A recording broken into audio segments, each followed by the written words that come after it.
হিমন্ত বিশ্ব শৰ্মা কৰবাত আত্মসমৰ্পণ কৰিব, সেয়া আপোনালোকে কেতিয়াও চিন্তা নকৰিব। শৰীৰত এক বিন্দু তেজ থকালৈকে আমি সকলোৱে যুঁজিম আৰু কোনেও আমাৰ সন্মুখত বাধাৰ সৃষ্টি কৰিব নোৱাৰে। থমকি লোৱাৰ সময় নহয়।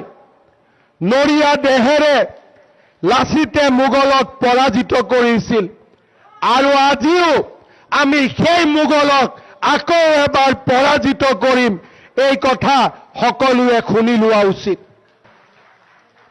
আমি থমকি নৰওঁ।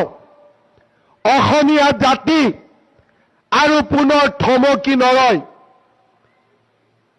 আমিও শিকিলো, আমিও বুজিলো আৰু কেনেকৈ যুঁজত জিকিব লাগে তাৰ বিষয়ে আমিও আমাৰ জ্ঞান আহৰণ কৰিলো।